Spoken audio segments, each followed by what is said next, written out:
Сәлеметсіздер ме балалар? Бүгінгі сабағымыздың тақырыбы «Жасымда ғылым бар деп ескермедім» өлеңіндегі Абайдың өкініші.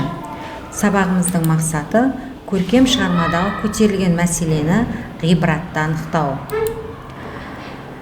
Ақыл азбайды, білім тозбайды. Білекті бірді жығар, білімді мыңды жығар. Оқу білім қазығы, білім өмір азығы. Оқу білім бұлағы, білім өмір шырағы. Оқусыз білім жоқ, білімсіз күнің жоқ. Білімдіге дүние жарық, білімсіздің күні кәріп. Оқу білім жайындағы мақал мәтелдер бойынша мағынасын ашып, өз ойларыңызды білдіріңіздер. Сіздердің ойларыңызбен біздің ықтимал жауап тура келеді деп ойлаймыз. Мақал мәтел ақылына ақыл қосатын, жарқын болашағына дұрыс бағыт сілтейтін, өмірді танытатын қамқоршы. Халықтың өмір сүру барысындағы барлық тәжірибені өнегелі өсиеттері айтылған, халықтан алғы сақталған. Мақал мәтелдерді жастарға керегі оқу білім екені баса айтылған. Демек, білім адамзат мәдениетінің ең ауқымды ұғымдарының бірі болып табылады. Өлең туралы мәліметпен танысайық. Абай Құнанбаевтың ғылым білім тақырыбына арналған «Жасымда ғылым бар деп ескермедім» өлеңі 1885 жылы жазылған. Бұл өлеңді жазғанда ақын 40 жаста. Өлеңнің идеясы білім ғылым. Ақынның жас кезінде ғылым, білім іздемегеніне өкініші көрінеді. Ол өкініш өлең шумақтарында қолымды мезгілінен кеш сермедім десе, бұған кінәлі, жазалы кім деп сұрақ қояды. Қолымды дөп сермесем өстермедім деп жауапты да өзі береді. Бірақ қолын кеш сермеген Абай өмір сүрген ортада өз замандастарынан, тұстастарынан білімді екені белгілі. Оны да осы өлеңінде өзімде басқа шауып төс көрледім, қазаққа қара сөзде дес бермедім деуінен байқауға болады. Өлеңдегі сөздермен жұмыс жасайық. Мақұрым, еш нәрседен хабардар болмау. Медресе, бұрынғы кездегі білім ошағы. Шен, атақ, дәреже. Дөп сермесем дер кезінде, дес бермеу, жеңілмеу.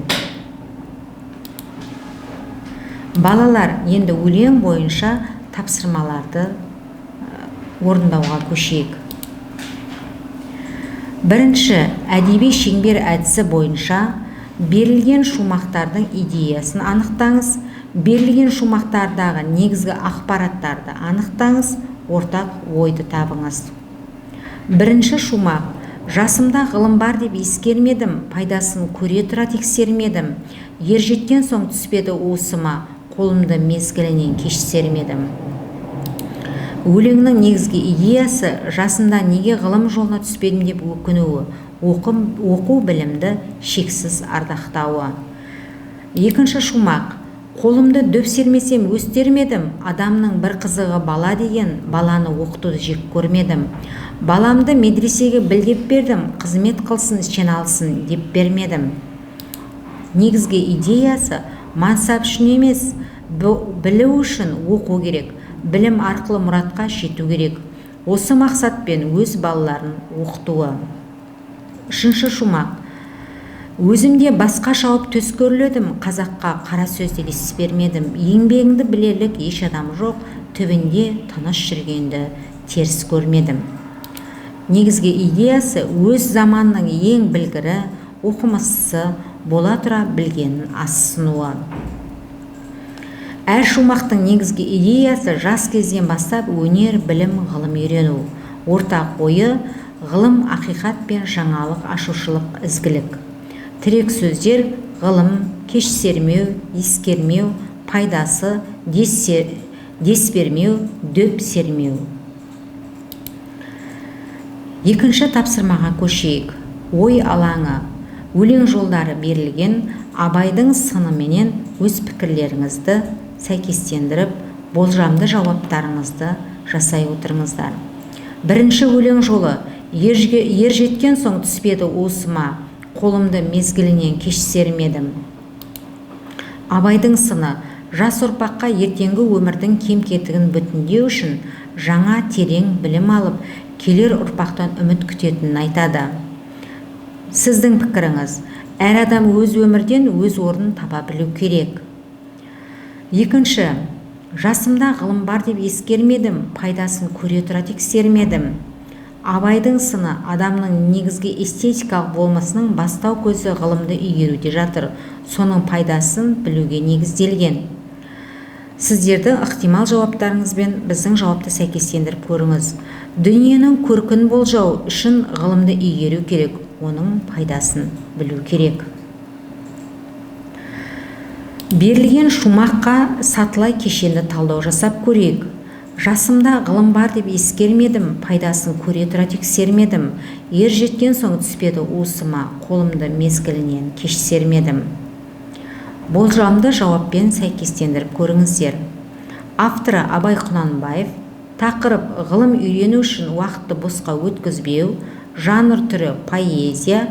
Идеясы ғылым мен білімді адам өзі үшін немесе шен алу үшін ғана емес, халыққа қызмет ету үшін игеру керек. Шумақ 3 бунақты 4 тармақты шумақ. Буын саны 10-11 буынды. Ұйқас түрі қара өлең ұйқасы. Балалар, ойымызды бекіту үшін ары қарай өлеңдегі кейіпкер не үшін өкінеді? Осы сұрақтарға жауап беріп көрейік. Сіздердің жауаптарыңыз біздің болжамды жауаппен сәйкес келеді деп ойлаймын.